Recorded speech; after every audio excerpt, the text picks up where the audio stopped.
Good morning, everyone. The country has just taken part in a giant democratic exercise, perhaps the biggest in our history.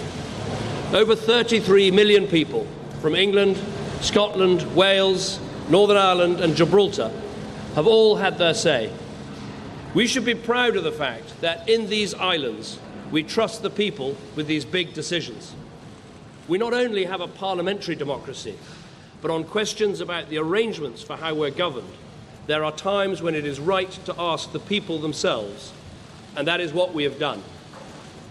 The British people have voted to leave the European Union, and their will must be respected. I want to thank everyone who took part in the campaign on my side of the argument, including all those who put aside party differences to speak in what they believed was the national interest. And let me congratulate all those who took part in the Leave campaign for the spirited and passionate case that they made. The will of the British people is an instruction that must be delivered. It was not a decision that was taken lightly, not least because so many things were said by so many different organisations about the significance of this decision. So there can be no doubt about the result. Across the world, people have been watching the choice that Britain has made. I would reassure those markets and investors that Britain's economy is fundamentally strong. And I would also reassure Brits living in European countries and European citizens living here that there will be no immediate changes in your circumstances. There will be no initial change in the way our people can travel, in the way our goods can move, or the way our services can be sold. We must now prepare for a negotiation with the European Union. This will need to involve the full engagement of the Scottish, Welsh and Northern Ireland governments to ensure that the interests of all parts of our United Kingdom are protected and advanced. But above all, this will require strong, determined and committed leadership. I'm very proud and very honoured to have been Prime Minister of this country for 6 years.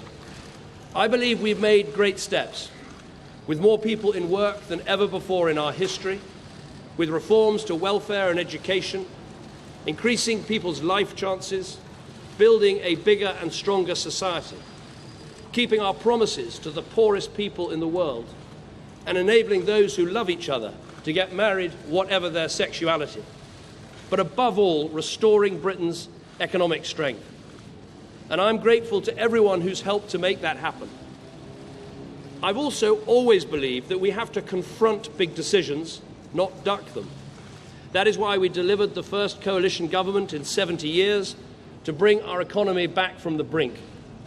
It's why we delivered a fair, legal and decisive referendum in Scotland. And it's why I made the pledge to renegotiate Britain's position in the European Union and to hold a referendum on our membership, and have carried those things out. I fought this campaign in the only way I know how, which is to say directly and passionately what I think and feel, head, heart and soul.